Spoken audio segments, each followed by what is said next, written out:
Romance in Dungeons and Dragons? Sounds like fun, but I personally wouldn't do it. You could scare off your friends. All jokes aside, let's talk about some of the cons and hang-ups a player could experience if they want to have a possible player-character romance with either another player character or an NPC.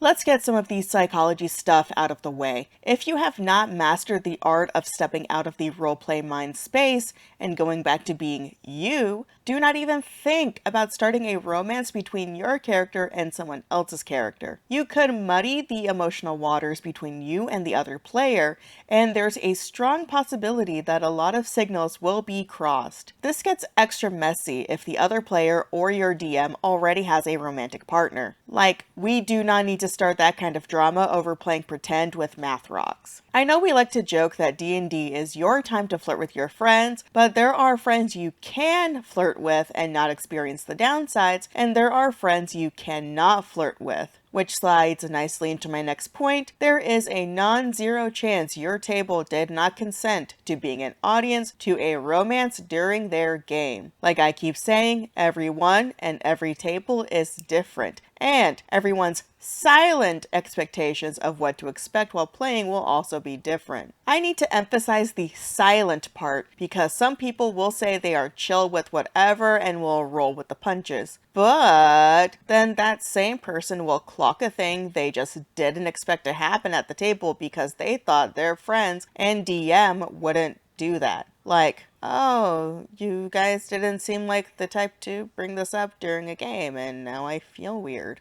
If you are a player who is feeling weird about a thing, speak up. Chances are your friends are not aware, so make them aware. And we all do this. We all have silent expectations that we just didn't voice before the campaign started. That's fine and normal. Another downside to trying a romance during your D&D game is that it can take a lot of time to play out during a session. There is a possibility that the flirting or the build-up can just take a lot of time, especially if both players are really into it. And now your friends are just kicking back, waiting for it all to stop so they can move on to the next important thing on the current quest. The last reason why I wouldn't suggest doing a romance in D&D is campaign tone. Player-character romances usually form in very in-depth, character-driven drama campaigns. Sometimes silly, lighthearted romances can also form in chiller campaigns, but I feel like that takes some finesse to pull off. Anyways, what are your thoughts? Let me know. Thanks for watching, roleplay responsibly, and have a magical day. Bye-bye.